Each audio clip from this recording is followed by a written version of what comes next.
Hey guys, what's up? Welcome back. It's your girl cooking with Tammy, or should I say it feels great to be back. I'm so happy to be back.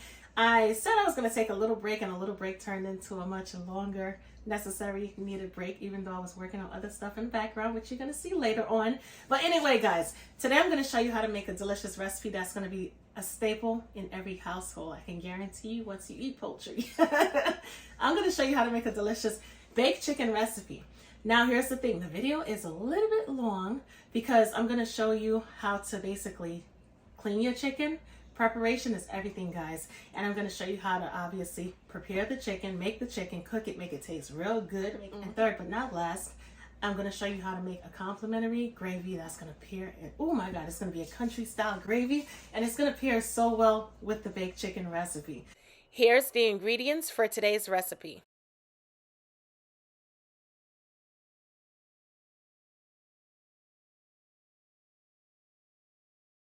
First thing we want to do is prepare our water with salt. Add a good amount of salt, guys. Don't be afraid. It's not going to make your chicken salty. We're not brining the chicken, all right? Now, if we were brining it, that's a whole different story. But as you saw, we added a good amount of salt. We're going to add some freshly squeezed lemon juice as well. We're going to add some of our lemon juice to this bowl. So far we have lemon juice and salt in this water, all right? And we're just gonna add the actual lemon to the water as well. Now, if you have a juicer, of course, use your lemon juicer, orange juicer, whatever juicer you have on hand. I just use the knife, but you don't have to do that because I don't want you to cut your hands. We're just gonna give everything a quick stir. Get it all mixed up. We're going to get the chicken out of the package, of course. These, as you can see, are chicken chicken thighs with the skin on. We're going to clean these bad boys up because we got a lot of fat going on here, and that's not good. Of course, once the chicken starts to bake, the fat, some of that fat is going to break down, but you don't want your chicken to be too oily either. And also, not all of the fat is going to break down, and you definitely don't want to consume all of that fat. All right, now that we have our chicken in the bowl, we're just going to gently massage the chicken. And there's nothing better than clean food, guys. I know the myth, don't wash your chicken, is going to spread salmonella all over the sink. That's nonsense. As I always say, do you rather the salmonella on your sink or in your stomach, all right? So I don't believe in what they say as far as once the temperature of the chicken reaches 165, or should I say once you place it in the oven or on the stovetop, the heat is going to kill the bacteria. Whatever. You have certain bacteria that live in high temperatures of hot heat. And God forbid if you don't cook your chicken properly. That is a problem, all right? So let's just take the extra step and precaution and clean our food thoroughly before we ingest anything. Not to mention, who's to tell you that the person preparing the chicken and placing it in the package, his or her hands was clean anyway, right? No guarantee that their hands are clean.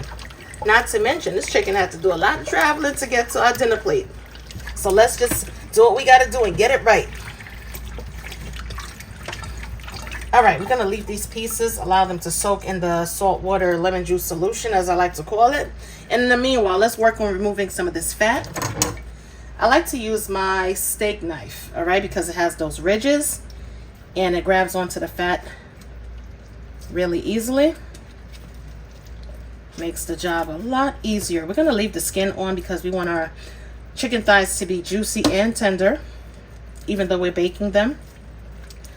We're going to grab all of those fat pieces and get them out of here. So not necessary. And all chicken has that little fat pocket right here just hanging out like the boys in the corner.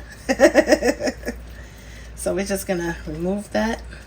And let me just clear that up because somebody's going to say, I don't hang out on the corner. Not everybody hangs out on the corner. Just some of y'all.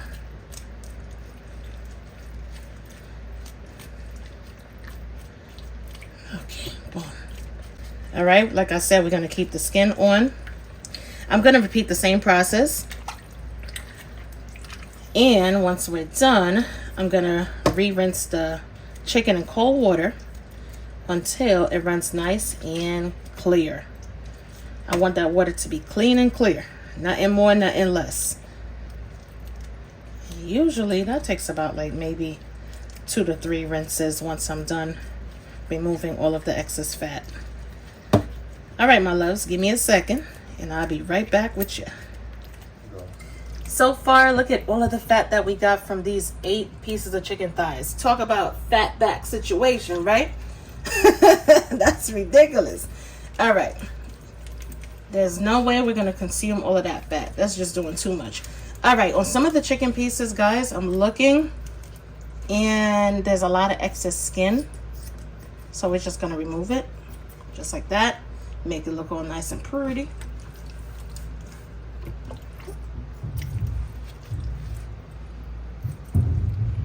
If only the chicken could come like this already prepped in a pack, right? But that's all right.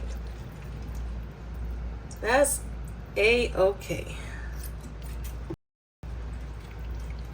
We got to work a little bit harder, but at least we know everything is going to be perfectly clean and ready to go, right? And it's going to look really nice on presentation as well.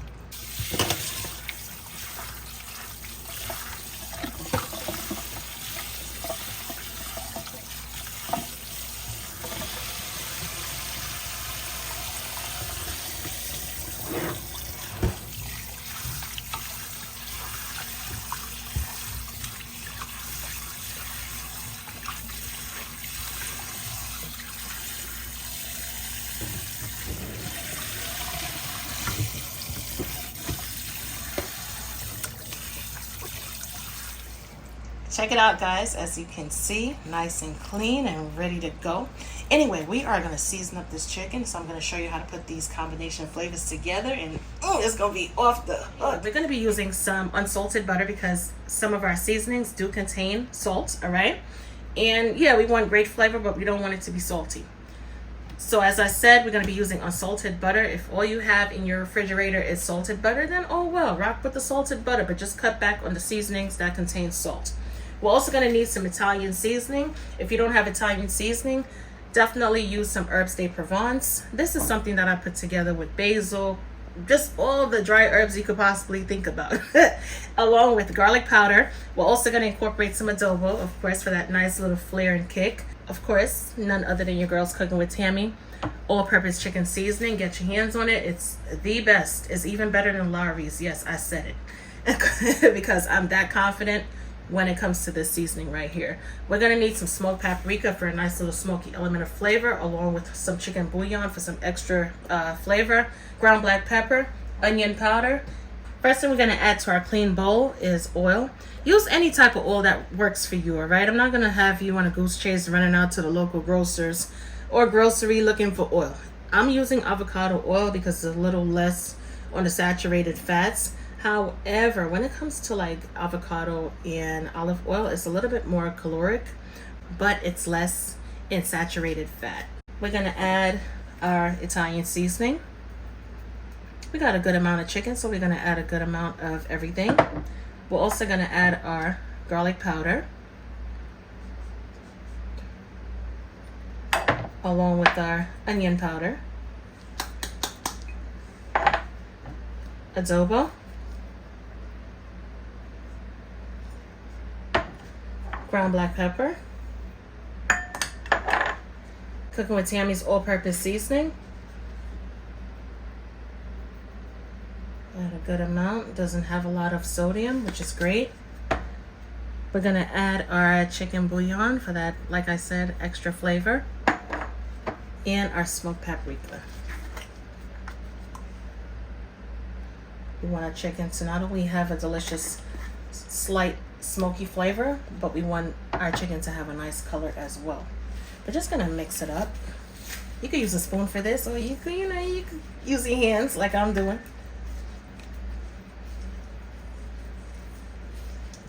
Check it out. Absolutely beautiful, right? Gorgeous, gorgeous. And for our secret flavor, I know I didn't mention it, we're going to add some Sazon. I know you're like, what? Yeah. Add the whole pack. Let's add some lemon juice. That's the great thing about cooking, guys. It's all about creativity.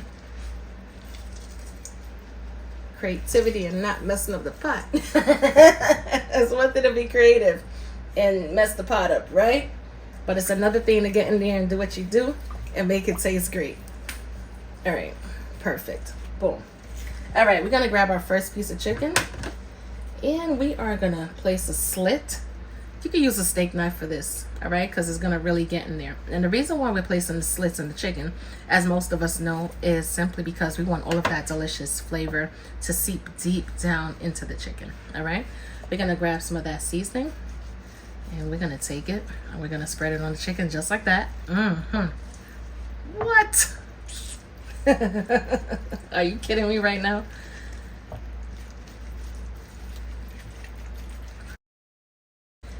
Place this bad boy to the side for a second. Or should I say, we're gonna place our chicken into our cast iron skillet. Yes, we are. Lay it right there. Gonna grab our second piece. Same thing, this is a little thicker, so we're gonna add 2 slits. Get that seasoning. And the fact that we're leaving the skin on, it's gonna lock in all of those, oh my goodness, the chicken is not gonna be dry at all. It's gonna lock in all of those extra juices. And the skin, believe it or not, is gonna also help to contribute with flavor as well. Boom. Place it right there. We have beautiful seasonings going on. We have our herbs. Not to mention we have our citrus flavor as well. All right, we made it work, guys. We were able to fit all of the 8 pieces into this large size cast iron skillet. Remember that unsalted butter that we had? We're gonna add a couple pieces on top of the chicken. That's gonna also boost the flavors, as well as giving it a nice golden brown color as well once everything is melted down. I'm gonna be baking this chicken at 400 degrees Fahrenheit for about 35 minutes or until the chicken reaches a temp of 165. We're gonna place it in the oven uncovered. We're not gonna cover it with anything. After 15 minutes at 400 degrees Fahrenheit, we're gonna take our baster, add some of the juice to the chicken and baste our chicken.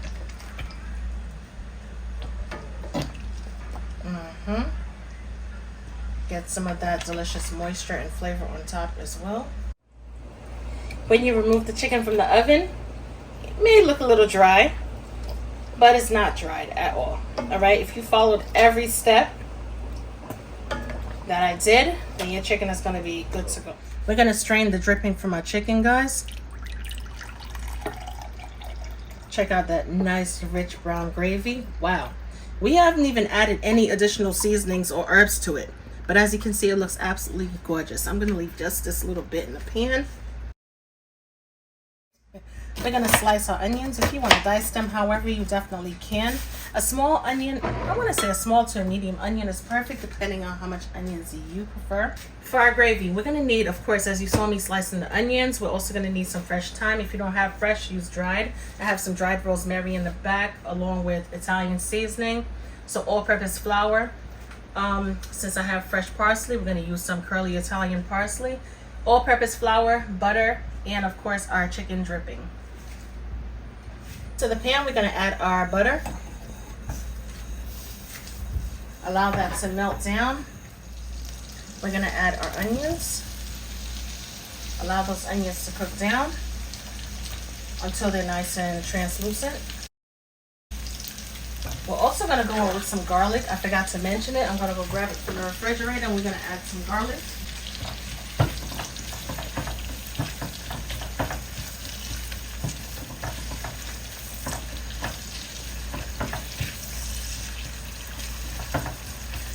We're going to add our garlic.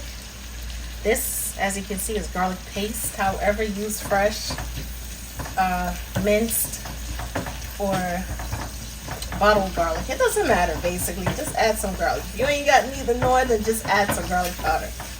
In the meanwhile, like I said, let's just allow the garlic to toast up and for the onions to become slightly softened.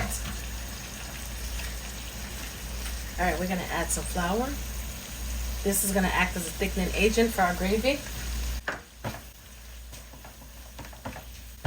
It's important to cook the flour through because you don't want a pasty, chalky tasting gravy. That is such a turn off. Trust me, your palate would not appreciate you at that point. So allow the flour to cook through. It's just like when you're making a roux to make mac and cheese, or let's say maybe scalloped potatoes.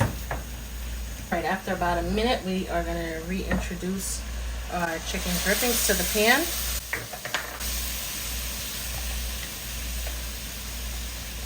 And hubby was like, I think you need a bigger pan. I think you need a bigger pan.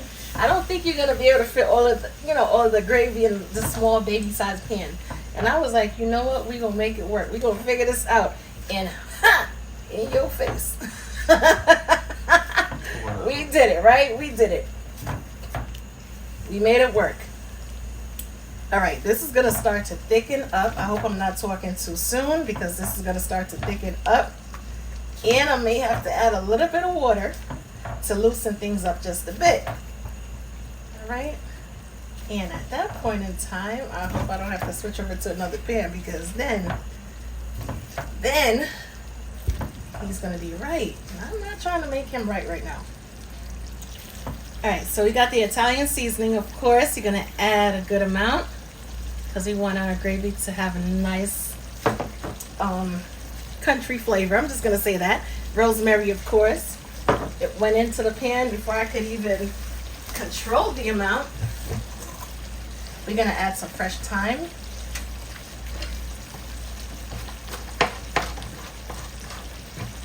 Along with some parsley. Stir that on up. Let's get some of those aromatics from all of these delicious herbs.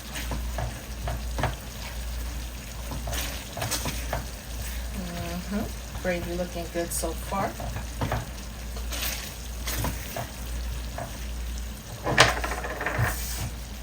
Gonna add a small amount of water.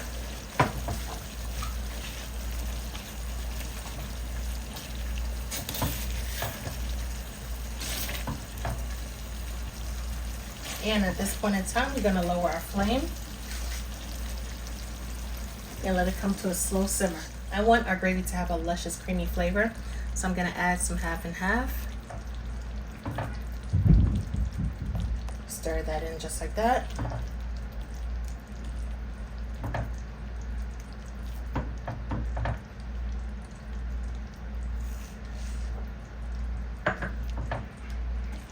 And believe it or not, we made it work with our little pot. Yes, we did. Our gravy, as you can see, is absolutely gorgeous and ready to go. Our chicken is done, guys. We're just gonna drizzle some more of our delicious drippings from the pan onto the chicken. Hit it with a little bit of fresh curly parsley. And we are done. All right, this plate right here is gonna be for the chickadees, all right? Because hubby and I are gonna be indulging in a seafood boil. Yes, we are, which I'm gonna show you how to make in a couple seconds. But in the meanwhile, let's get this mac and cheese ready. You hear the sound of that? Do you hear that? That's how you know it's cheesy and delicious. Chicken. Can't have a plate without greens, all right? We gotta eat our greens. Yes, we do. We can't forget our beautiful gravy. We're just gonna add some to our chicken. If you want to add some to the mac and cheese, of course you definitely can. But for now, we're just gonna add it to the chicken. Tender, juicy, and gorgeous. Right? And it's hot. So I gotta go.